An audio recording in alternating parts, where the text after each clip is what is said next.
AI is like the word on everyone's lips these days. Yeah, it's everywhere you look. But put them together, AI and podcast. OMG AI. Catchy, right? Definitely attention grabbing. Yeah, and it tells you something about how people see AI, you know? Definitely a sense of buckle up. A little bit of awe, a little bit of, oh my God, what's next? Exactly. Makes you wonder if we're ready for a podcast like OMG AI. Maybe, maybe not. Well, here we are, just a couple days away from 2025. I don't know about you, but this year felt like, I don't know, like one giant leap into the twilight zone. Almost like, did we all collectively stumble onto the set of some bizarre, reality show? It's definitely been a year of extremes, that's for sure. Exactly. Let's just start with the political scene, for example. Trump back in the White House come January 20th. 4 more years. Are we ready for round 2 after the chaos of his first term? I keep thinking about that movie, Idiocracy, remember? The president is a wrestler, everyone's obsessed with energy drinks, and common sense has just vanished. Sometimes it feels like we're getting a little too close to that for comfort. Yeah, I see what you mean. And it's not just the political landscape, right? Yeah. These drone sightings, starting in December over New Jersey, have been unsettling, to say the least. No one seems to know where they're coming from, what they're doing, or what it all means. Yeah, and then on top of that, the string of flight incidents this past week, including that horrific Korean flight tragedy, it's enough to make anyone swear off air travel for good. You're telling me. It definitely feeds into that whole Twilight Zone vibe. But, okay, let's take a breath and try to make some sense of all this. We've got 2 key sources for our deep dive today. A year-in-review report from Forbes, which should give us some context on the bigger picture trends, and then also a compilation of top U.S. news stories from ABC News. So maybe by looking at both the macro and the micro views, we can find some threads of logic in this tapestry of kind of bizarre events. I'm all for a little reasoned analysis amidst the chaos. What's fascinating here is that the Forbes report actually kicks off by calling this the biggest election year in history, echoing a sentiment from The Economist earlier this year. Oh, really? Yeah. Think about it. National elections in over 60 countries, plus the EU. It's almost half the world's population casting ballots. So it's been a whirlwind of change on the global stage. Okay, so maybe some of the upheaval we're feeling isn't just us. It really is a time of just massive global shifts. But I have to admit, that doesn't exactly make me feel better about Trump's reelection.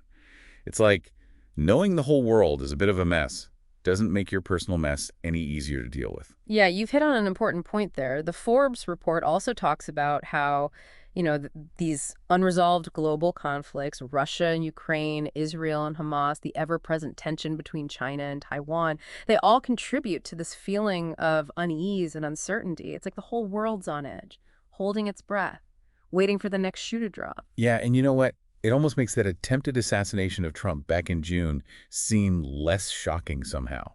It's like all this global instability seeped into everything, even our own domestic politics. It's a scary thought. Indeed.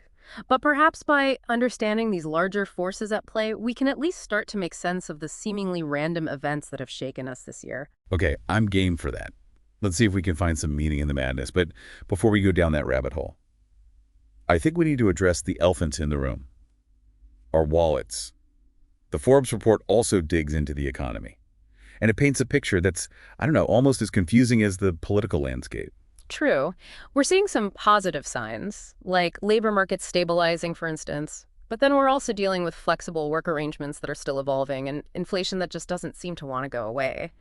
It's a lot to keep track of. So what does this all mean for our listener? Are they going to be okay financially? Should they be stocking up on canned goods and preparing for the apocalypse? Well, I wouldn't go that far, but it's definitely a time to be smart and strategic with your finances. The Forbes report actually highlights how companies are increasingly exploring onshoring and nearshoring to mitigate, some of those global risks we were just talking about, as well as talent shortages and supply chain issues.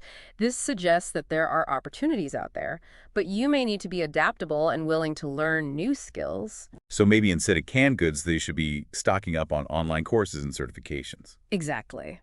The key takeaway here is adaptability. The world is changing rapidly, and those who can adapt and evolve will be the ones who thrive.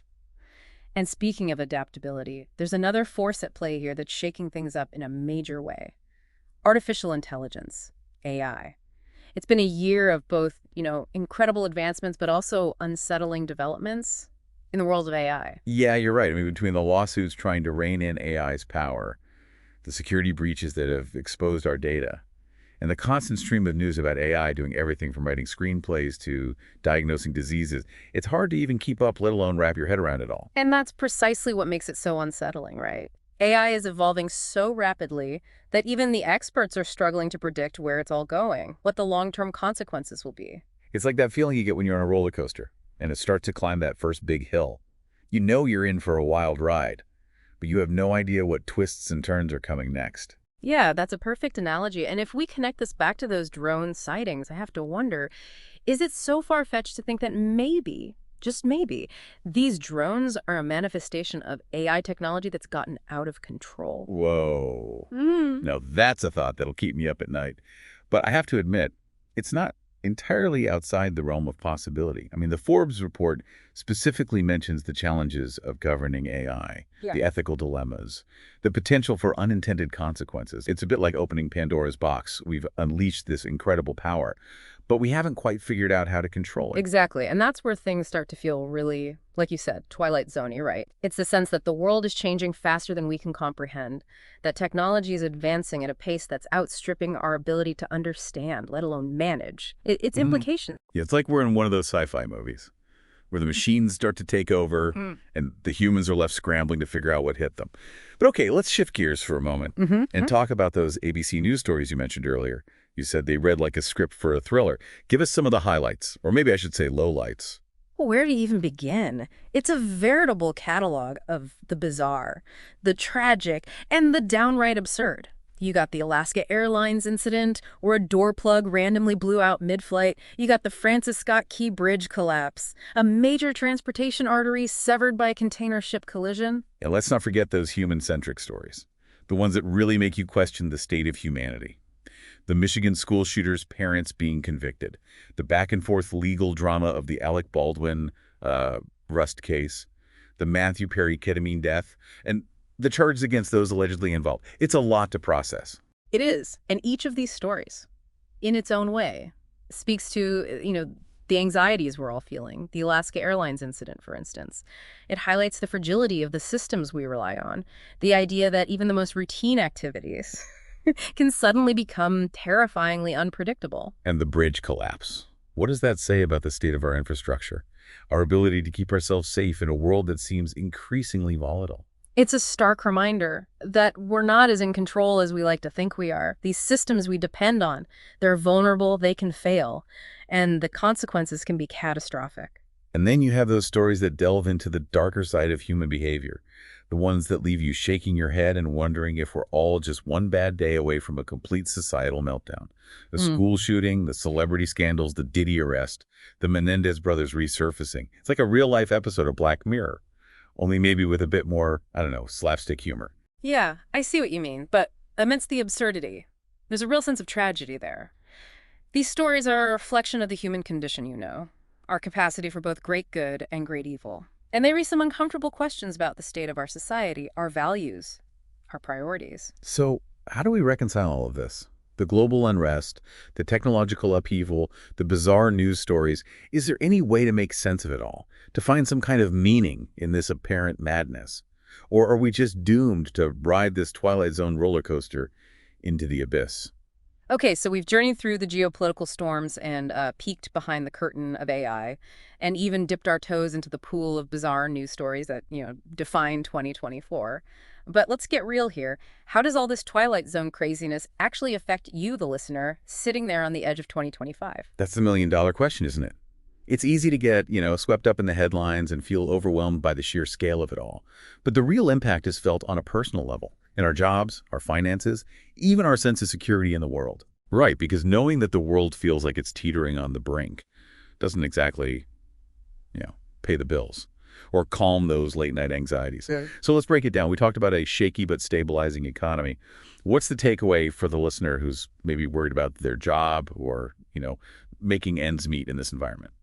Well, remember what we discussed earlier about companies shifting towards onshoring and nearshoring, and that whole idea of adaptability being crucial in this rapidly changing world. This is where those ideas become really tangible. Okay, so left doom scrolling and more upskilling. Got it.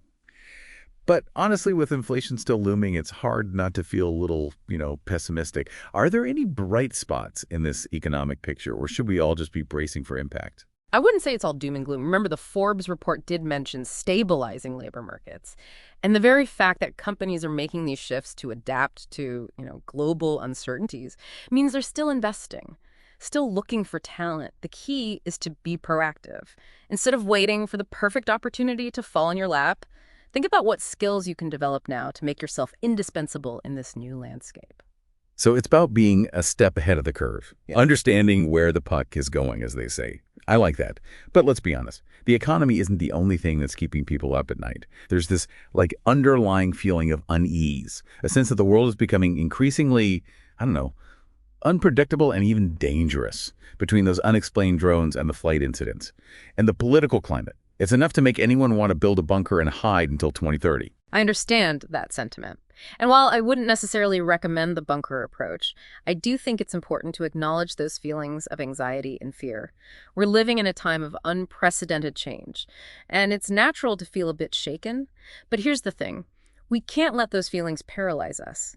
We have to find ways to navigate this new reality, to build resilience, and to focus on the things we can control. So what does that look like in practical terms? How can the average person cultivate resilience in a world that feels like it's constantly throwing curveballs? Well, for starters, I think it's about, shifting our mindset. Instead of viewing change as something to be feared, we can choose to see it as an opportunity for growth and learning. Remember, even in the midst of all this chaos, there are incredible acts of human ingenuity and compassion happening every day. You're right. Like that saying, the oak fought the wind and was broken, the willow bent when it must and survived. Maybe the key to surviving 2025 and beyond is to be a little more like the willow. Exactly. It's about finding that balance between acknowledging the challenges and maintaining a sense of hope and possibility. And it's about focusing on what we can control, building strong communities, supporting each other, and finding ways to make a positive impact in our own corners of the world. So instead of succumbing to that Twilight Zone feeling of helplessness, we take action. We become part of the solution. I like that. It's a reminder that even in the face of uncertainty and fear, we still have agency. We still have the power to shape our own futures. And that's a powerful message to carry with us as we head into the new year. Well said. So as we wrap up this deep dive into the whirlwind that was 2024, I want to leave our listeners with a thought. 2024 might have felt like a trip into the Twilight Zone. But it was also a year of resilience, adaptation, and incredible human spirit. As we step into 2025, let's hold on to those lessons. Embrace the unknown with a mix of caution and curiosity. And remember that we have the power to create a future that's a little less strange and a lot more hopeful. Thanks for joining us on this deep dive.